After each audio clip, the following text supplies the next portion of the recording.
अब होगा मल्ला मणि का अंत। महाकाल की तीसरी आंख की अग्नि से भस्म होंगे मुरली और मल्ला मणि। अब वह वक्त आ गया है जहां पर पापों का सर्वनाश होगा और सच की जीत होगी और शिव शक्ति का पुनः मिलन भी होगा। महालसा मुरली से शादी करने के लिए सज धज के तैयार होकर वहां पर तो पहुंच जाती है, लेकिन वहां पर केवल और केवल महालसा की देह पहुंचती है। महालसा का मन तो अभी भी मार्तंड के पास है, लेकिन मुरली और महालसा का विवाह हो उससे पूर्व ही मार्तंड अपने महाकाल वाले रूप में आ जाते हैं और उसके बाद एक ऐसा तांडव मचाते हैं जिसे कि ये दुनिया सदा सदा के लिए याद रखेगी। आखिर पूरी कहानी क्या है, आइए जानते हैं आज के एपिसोड में। कहानी की शुरुआत होती है मार्तंड से, जो कि ध्यान में विलीन होते हैं। ईश्वर मल और मुरली ये दोनों आपस में ही भिड़ जाते हैं। मुरली यहाँ पे मल को बता रहे होते हैं कि महाराज ये कैसा गाँव है यजोरी, जो कि अपने महाराज की ही आज्ञा का पालन नहीं करता। केवल एक स्त्री को किसी और से शादी करनी है, लेकिन वह स्त्री महाराज के हुक्म को भी ठुकरा रही है। और यहाँ पर महाराज बैठे बैठे तालियां बजा रहे हैं। महाराज मल कहाँ गई आपकी तंत्र की शक्ति? आप कहा करते थे ना कि इस तंत्र से तो आप इस पूरी दुनिया को वश में कर सकते हैं। आखिर क्यों महालसा बार बार आपकी आज्ञा को ठुकरा रही है, लेकिन आप ना तो उसे दंडित कर रहे हैं और ना ही विवाह के लिए विवश कर पा रहे हैं। इस वक्त तक मल का गुस्सा 7वें आसमान तक पहुंच जाता है। मल कहता है कि ये मूर्ख, तुझे पता है कि तंत्र की विद्या क्या होती है, तंत्र की शक्ति क्या होती है। तंत्र की शक्ति से केवल यजोरी नहीं बल्कि इस पूरे ही संसार में मैं राज कर सकता हूँ। और रही बात उस महालसा की ना, तो वो महालसा मेरी मृत्यु है, मेरी मृत्यु। मैंने एक छोटा सा काम तुम्हें सौंपा था कि तुम्हें उससे विवाह करना है, लेकिन तुम उससे विवाह नहीं कर पाए। मुरली इस वक्त तक जवाब देते हुए कहते हैं कि महाराज महालसा मुझसे तो क्या मार्तंड के अलावा किसी भी पुरुष से विवाह करने के लिए तैयार ही नहीं है। वो केवल और केवल मार्तंड से प्रेम करती है, केवल और केवल मार्तंड से विवाह करना चाहती है। यह बात सुन के मल अत्यंत क्रोध में आ जाता है। मल मुरली की गर्दन पकड़ के उस पर हमला कर रहा होता है और कहता है कि तंत्र से ही करूंगा मैं उस महालसा मार्तंड का अंत, तंत्र से होगा यजोरी का अंत, मैं छोड़ूंगा नहीं यजोरी को। ईश्वर हम महालसा को देखते हैं जो कि रात के अंधेरे में मार्तंड के पास आई होती है। महालसा इस वक्त तक मार्तंड को जगा रही थी। महालसा मार्तंड से कहती है कि उठो मार्तंड उठो, हमें मल का राज सभी के सामने लाना है, उसकी तंत्र विद्या का अंत करना है, हमारे यजोरी गांव को बचाना है।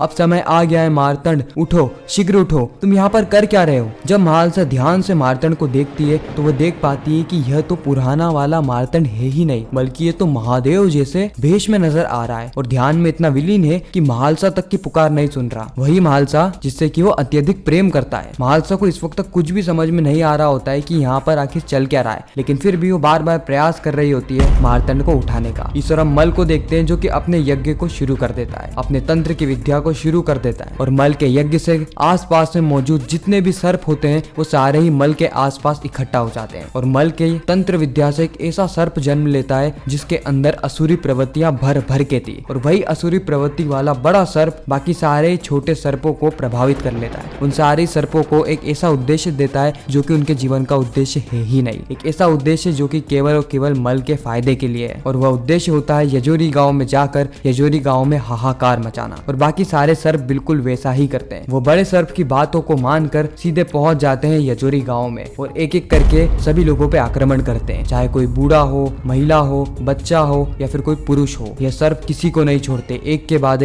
बाद एक हमला करते रहते हैं। चारों ही तरफ हाहाकार मच चुकी थी, सभी लोग यहाँ पे चिल्ला रहे होते हैं। महालसा इस वक्त तक मार्तंड को उठाने का प्रयास करती है और उसी वक्त वहाँ पर आ जाता है मुरली। मुरली इस वक्त तक महालसा से कहता है कि क्या हुआ महालसा, तुम भी उम्मीदें उससे लगा रही हो जो कि यहाँ पर महादेव के भांति ध्यान में बैठा हुआ है? ये क्या अपने आप को महादेव समझता है जो कि यहाँ पर शक्ति आएगी उसे उठाएगी तो वह उड़ जाएगा? कदापि नहीं। उसे पता है कि वह इस समस्या का समाधान नहीं निकाल सका, इसीलिए समस्या से भागने का प्रयास कर रहा है। ईश्वरम महालसा को देखते हैं जो कि इस वक्त मुरली से कहती कि तुम आखिर ये सब क्यों कर रहे हो, आखिर तुम ये क्यों करना चाहते हो? मुरली कहता है कि ये सब मैं नहीं कर रहा हूँ, मल महाराज कर रहे हैं, उनकी आज्ञा है या फिर कहें तो उनका आदेश है कि तुम्हें मुझसे विवाह करना होगा। अगर तुम मुझसे विवाह करने के लिए मान जाती हो तो मैं तुम्हें ये आश्वासन दूंगा कि मैं मल महाराज से बात करके इस पूरे ही गाँव को इस बड़े संकट से निकाल लूंगा, अन्यथा तुम्हारे साथ साथ तुम्हारे मार्तंड की भी मृत्यु हो जाएगी। इस गाँव में प्रलय आने को है। महालसा इस वक्त तक मुरली की बातें नहीं सुनती और वहाँ से जा रही होती है। वहाँ से जाकर महालसा देखती है कि सारे सर्पों ने तो वाकई में हाहाकार मचाया हुआ है, एक के बाद एक सभी लोगों को डसते जा रहे हैं। इस वक्त तक महालसा की जो माता होती है उनको भी सर्प ने डस लिया होता है, यहाँ तक कि महालसा को भी डस लिया होता है। जैसे ही वेद जी आते हैं उन्हें भी सांपों के द्वारा डस लिया जाता है, वह भी मूर्छित हो जाते हैं। इस वक्त तक महालसा की आंखों में से आंसू आ रहे थे। महालसा को समझ में नहीं आ रहा होता कि आखिर वो करे तो करे क्या, क्योंकि मार्तंड अभी भी महालसा के साथ नहीं है। मार्तंड अभी भी ध्यान में विलीन है। इस ओर हम मुरली को देखते हैं जो कि अपने बाकी सारे ही सैनिकों को आदेश देता है कि इस मार्तंड को जान से मार दो। मैं चाहता हूँ कि तुम सभी लोग इस मार्तंड के शीश को काट कर मेरे चरणों में स्पर्श करो, क्योंकि यह मार्तंड का अंत होना अत्यंत आवश्यक है। यह केवल मेरा नहीं बल्कि महाराज मल का भी आदेश है। जो भी सैनिक करने में सफल होगा उसे महाराज मल के द्वारा इनाम दिया जाएगा। इतना कह के मुरली वहां से निकल जाता है। दूसरी तरफ हम देखते हैं कि मुरली के जितने भी सैनिक होते हैं वो सारे ही मार्तंड पे प्रहार करने जाते हैं, लेकिन जैसे ही वो मार्तंड पे प्रहार करें उससे पहले ही एक तीव्र गति की रोशनी आती है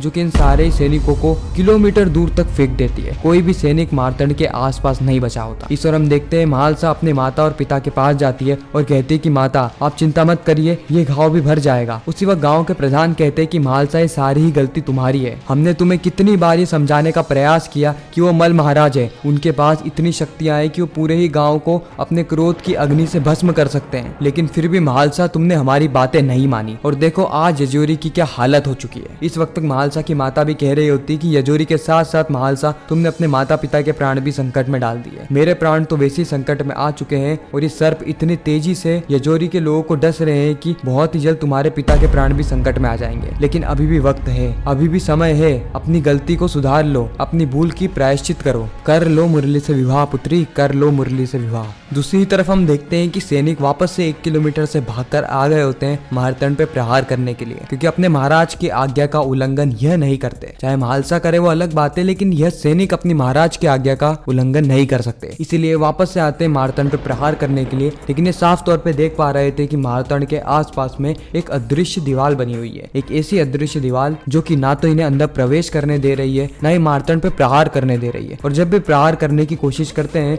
उल्टा इन पर एक बड़ा प्रहार हो जाता है। इस ओर महालसा की माता बार बार पुकार रही होती है, जल जल, मुझे जल चाहिए। इसलिए महालसा जल लेने के लिए वहां से निकल जाती है। महालसा देखती है कि यहाँ पर जल मौजूद है, लेकिन एक छोटे से घड़े में भरा हुआ। जैसे ही महालसा जल लेके अपनी माता की ओर जा रही होती है उसी वक्त वहाँ पे मुरली आ जाता है। मुरली इस वक्त तक महालसा का हाथ पकड़ता है और कहता है कि महालसा तुम अपनी माता के तो प्राण बचा लोगे, लेकिन इस गाँव का क्या करोगी? तुम्हारा यजोरी तुम्हारी ही आंखों के सामने नष्ट हो रहा है, वह भी तुम्हारी एक हट के चलते। अपनी हट को त्याग दो और यजोरी गांव को बचा लो। इस वक्त तक मुरली जो है वो उस घड़े में भरे हुए पानी को भी ढोल देता है, जिससे कि महालसा के पास अब पानी भी नहीं बचता। मुरली कहता है कि तुम्हारे पास अभी भी वक्त है, मुझसे विवाह कर लो, मुझे हाँ या ना में जवाब चाहिए। महालसा कह देती है कि हाँ मैं विवाह करने के लिए सज्ज हूँ। इस वक्त तक मार्तंड की आंखें भी खुल जाती है। मुरली इस वक्त तक बहुत ज्यादा प्रसन्न होता है, लेकिन वो एक बार और महालसा से पूछता है कि महालसा क्या तुम सत्य में कल पहली प्रहर के बाद मुझसे विवाह करने के लिए सज्ज हो? महालसा कहती है कि हाँ मैं विवाह करने के लिए सज्ज हूँ। इस वक्त तक मुरली जोर जोर से पुकार लगा रहा होता है कि मल महाराज की जय, मल महाराज की जय, अब होगा विवाह मेरा